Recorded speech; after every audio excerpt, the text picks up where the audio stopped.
Good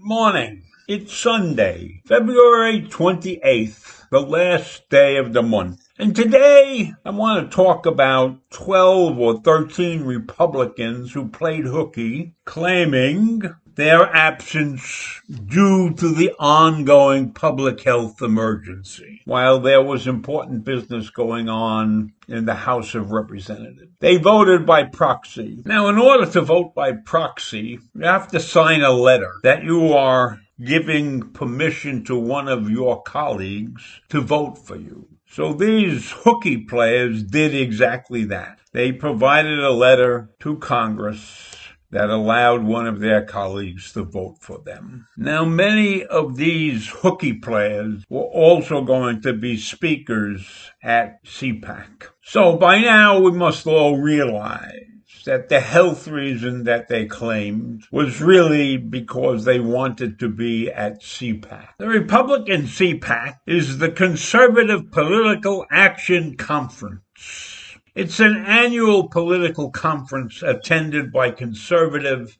activists and elected officials from across the United States and even beyond. And CPAC is hosted by the American Conservative Union. And they get together once a year to praise one another and to speak about major conservative issues in the country. And they are still talking about election fraud. So they haven't gotten over that yet. But they take the opportunity to bash people. One of the people they bashed was Liz Cheney. You remember Liz Cheney. She's the Republican congresswoman from Arizona, the daughter of former Vice President Dick Cheney.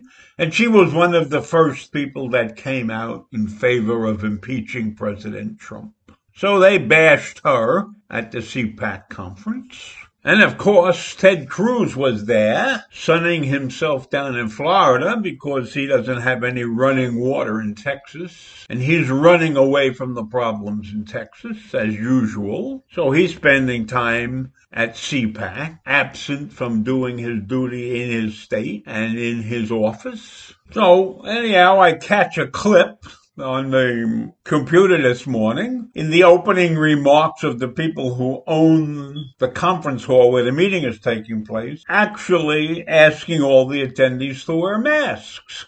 And the audience is upset because they were asked to wear a mask. They had a young lady there who said, please wear a mask. We all wear masks when we're on duty and wandering the halls at our facility. We request that you wear a mask. Now, I don't know if the Republicans who were attending this meeting, the conservatives who were attending this meeting, paid attention to what the young lady and her boss was saying. There was no shot of the audience showing that they complied with wearing the mask. So I'm assuming that they didn't comply with wearing the mask. I watched and listened to the opening speaker, the U.S. Senator from Tennessee, Marsha Blackburn. And she did, in fact, say something about seeing all the people in the audience wearing masks. And then she went on a tirade which claimed that the liberals and the progressives and the Democrats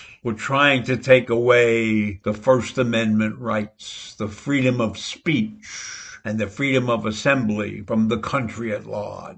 And that's how they intended to silence the conservative movement.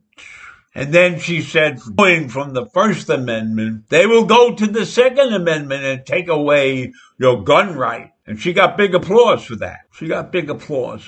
And then later on, you had Matt Gaetz.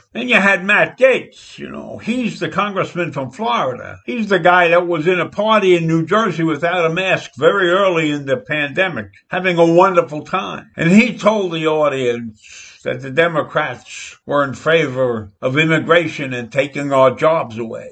and that they were in favor of big business and big government, and how he and his fellow conservatives were in favor of small government. And then he praised Ted Cruz for going to Mexico and spending his own money there. And then he attacked all the governors, all the Democratic governors, and he claimed they were killing all the people in the nursing homes. And he finished off by attacking big tech, calling big tech more powerful than the government. And whose fault is that? This is a free enterprise system, and people make it, and people don't. And then there was Charles Kirk, who's a big shot in the Conservative Union. And I don't really know much about the Conservative Union. But Charlie Kirk appeared wearing a Rush Limbaugh tie and proceeded to praise Rush Limbaugh. Well, I guess he's a hero in the conservative arena. So he deserves praise for being a hero in the conservative arena. But I never listened to him on the radio. And then they had Senator Rick Scott, who was inviting everybody to Florida. He's from Florida, you know, for the warm weather and the low taxes, and encouraging the Republican Party to move ahead on this extremely conservative agenda that they have. And he said, we can't go back to being the old Republican Party. I don't know what that exactly means. I guess that means we have to get away from what used to be an intelligent, conservative approach to the world. And we have to stick with Trumpism. So that's what Rick Scott brought to the table. And the rally, I'll call it a rally because that's what it was, ended with Donald Trump Jr.